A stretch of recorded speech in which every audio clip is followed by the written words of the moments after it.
આ છે અમદાવાદ નગરની અંદર આવેલો અટલ બ્રિજ, જે આપ નિહાળી રહ્યા છો.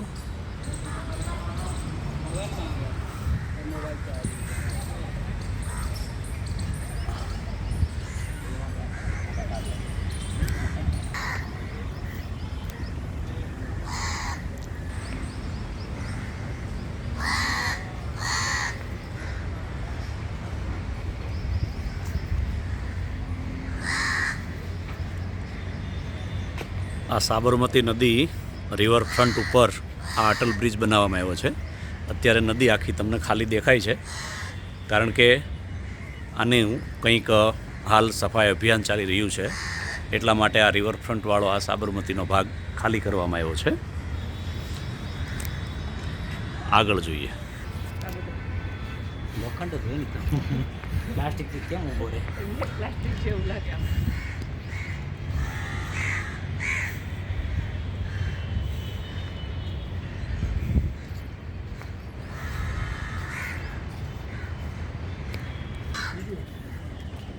અહીંયા આ રીતે વચ્ચેના ભાગમાં 2 કેન્ટીન છે, અને અહીંથી વચ્ચેથી કાચ દ્વારા આ નીચેનો વ્યૂ જોઈ શકાય છે. નદીમાં હાલ પાણી નથી, નહીંતર આખું ભરેલું હોય અને બહુ સરસ દ્રશ્ય લાગે, જે અહીંથી જોઈ શકાય છે.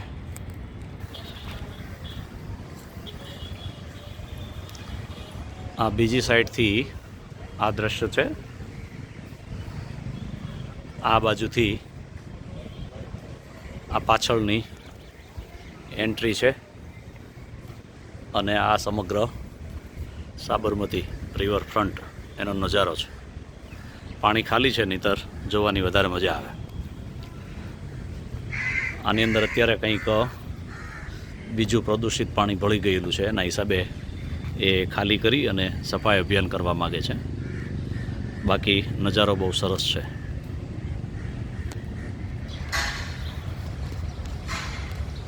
આ અટલ બ્રિજ અને ફ્લાવર પાર્ક એની અંદરની આ નર્સરી છે.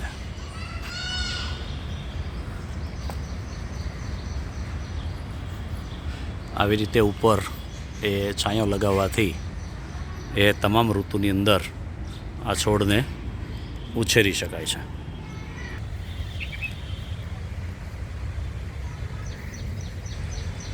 આ છે ફ્લાવર પાર્ક, એની અંદરનું દ્રશ્ય છે. સામેના ભાગમાં જે બિલ્ડિંગ દેખાય છે ત્યાં આ અટલ બ્રિજ જોવા માટે અને ફ્લાવર પાર્ક માટે જે આવતા હોય છે તેનું એ પાર્કિંગ થઈ શકતું હોય છે. તેમના વાહનો ત્યાં પાર્ક કરી શકાય છે.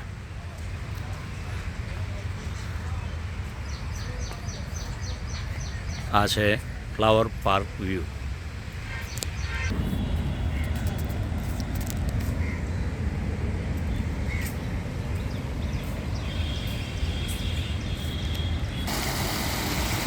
વહેતા ઝરણાનો આભાસ કરાવે છે નાની એવી આ નદી.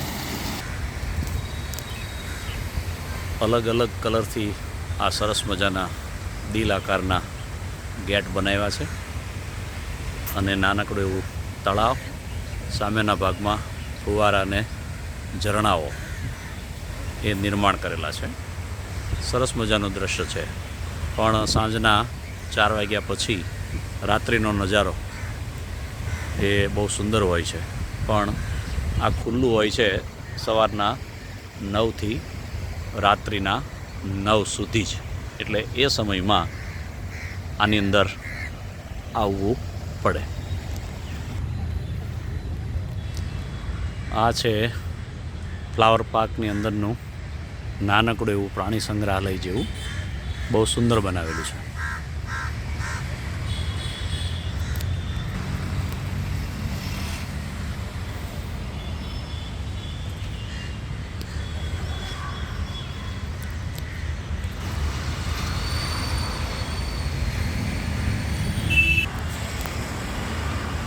આ પાર્કની અંદરનો સેલ્ફી પોઈન્ટ છે. વી લવ અમદાવાદ.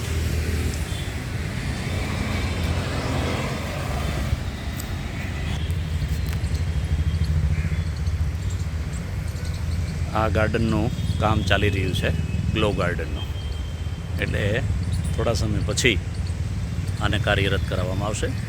પછી ખૂબ જ મજા આવશે નાના મોટા સૌને. લોખંડી ટ્રી,